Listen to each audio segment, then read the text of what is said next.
am now living in hell.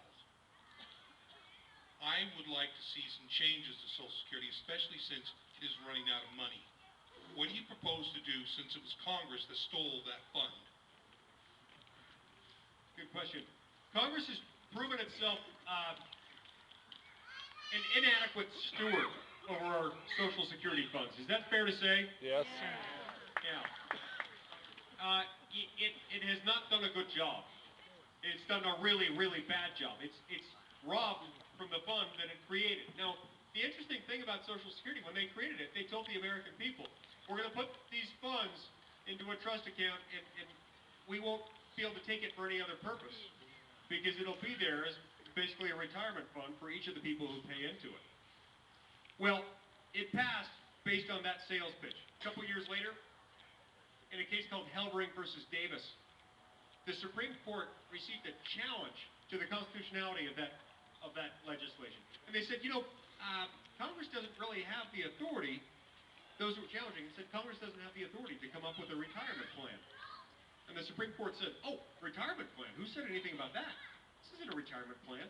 It's just a tax. It's just a tax that Congress can spend at its direct discretion on anything and everything that it wants.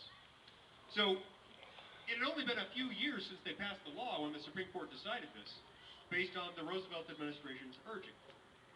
My point is, Congress has not been a good steward of Social Security from the very outset, and we have to start making some very difficult, very drastic decisions about Social Security. My personal belief is that those who are current beneficiaries of Social Security have to be held harmless, meaning their benefits have to be left intact. Those who have not yet been retired but will be retiring in the next 10 to 20 years need to be told right now so they can start planning ahead. You'll have to start making some changes. We'll start raising the retirement age. I call this the Glines plan. Where are you, Russ? There we go. The Glines plan. We start raising the retirement age by 1 year every 2 years until we get it up to an age where it more closely reflects life expectancy. Life expectancy in the early 1930s, when Social Security was created, was in the low 60s. Now it's in the high 70s. And so people are living a larger and larger percentage of their lives on Social Security. We have to start raising that age. We have to start re-indexing according to inflation rather than cost of living. And I think down the road we have to start looking at ways that we can transition it over to the states or start getting the federal government out of it, because Congress has shown again and again and again that when it tries to redistribute wealth, it does a bad job of it and it steals from us, and that's